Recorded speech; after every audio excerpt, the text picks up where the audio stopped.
everyone, welcome to the next episode of Between Two Kegs. My name is Zach Fick, and today I have with us Joel Malone. Joel Malone, founder and CEO of Bishop Cider.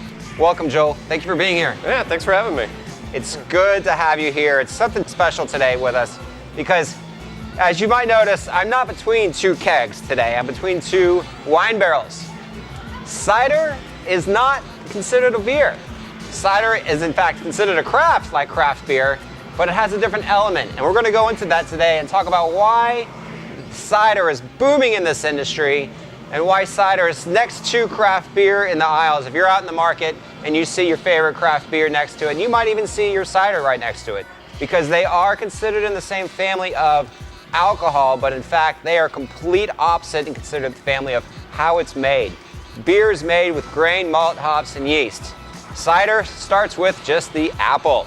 So we're going to go into that. Joel's going to start to tell us about how things are going here at Cidercade.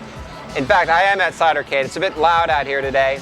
But right now, I'd like for Joel to tell a story about how he came about Bishop Cider and where he plans on going with it. Joel.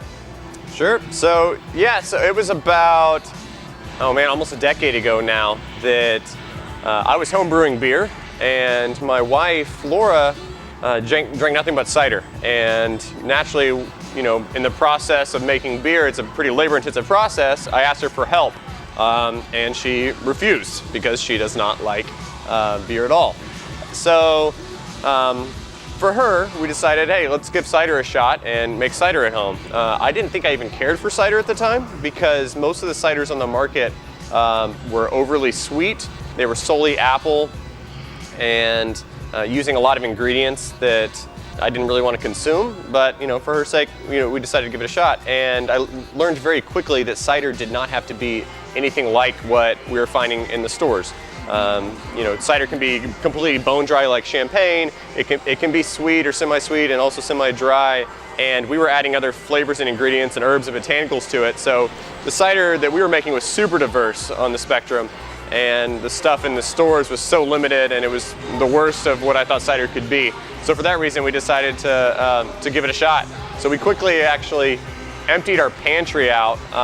All of our food and everything was on our kitchen counters, and we put 30 half-gallon tanks in our pantry, and we were making 30 batches every month. So to learn very rapidly. And then about the beginning of 2012, we secured our first facility in the Bishop Arts District. And the rest is history. And let's talk about that. I've come to find that Bishop Arts is an iconic town, iconic little venue of Dallas. It's kind of its own little world down there. And you have a tasting room there, and that's where it all began. A small tasting room. I mean, there's only just but a handful of chairs in there. Yeah. We managed to cram a few more in recently, but for the longest time it was only 16 chairs in there and 4 tables. It's 704 square feet.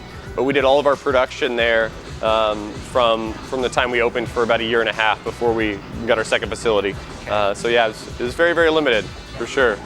Well, before I go into your rapid growth from 2014, starting there, to 2015, 1 year later, moving into a 17,000 square foot facility, which is where we're at right now, let's talk about cider.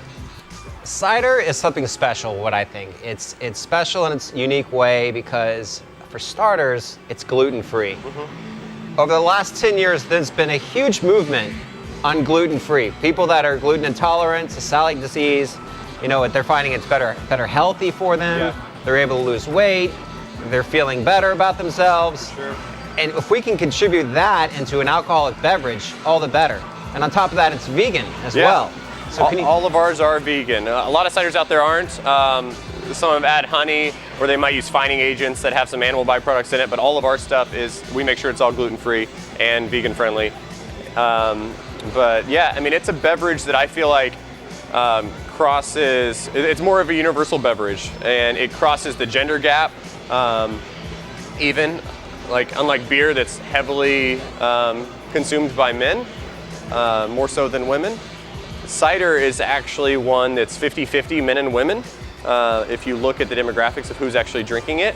And what's even more interesting about that one, because a lot of people think it's mainly consumed by women, 60% of cider is consumed by men, because men tend to drink more than women. So, so yeah, it's actually more of a universal beverage when you think about the fact that it's a 50-50 gender gap. So it can be enjoyed by almost anybody, especially once they realize the diversity of cider, and that a lot of people will drink one cider and they may think they don't like cider, but that's like having one beer. Like, it's like, okay, what'd you have? You have a stout, you have a light lager. I mean, there's so many options out there that people really need to explore what all it has to offer before they write things off. So, Joel, let's talk a little about your ciders you've got. You've got several in cans right now. I've seen them all across the market. You've got a great distributor sending them across the state of Texas. I'm sure at one point you might continue to carry your craft across the state of Texas. What's some of your leading brands? What was your first beer, your first cider, I should say, and what was your second and third, and what right now is your most popular? Yeah, so when we opened our doors, in May of 2014, we started our first batches, and we unveiled those at our grand opening party in July of 2014. And as I mentioned, our place was 704 square feet. We had 2,000 people show up, so it was nuts. But everything we made in the first 2 months, we sold out of that day. And that day we did, we introduced ciders that were very different right off the bat. We had Suicider, which was a spiced apple cider with cinnamon, allspice, and clove. And we had one called Sideways that we still do our Sideways series, which are our hop ciders. That one had Cascade in it at the time. And then we did one called Cat Scratch Fever that was actually jalapeno and catnip. So all Wait, pretty did you say interesting. catnip? Oh yeah, yep. Catnip.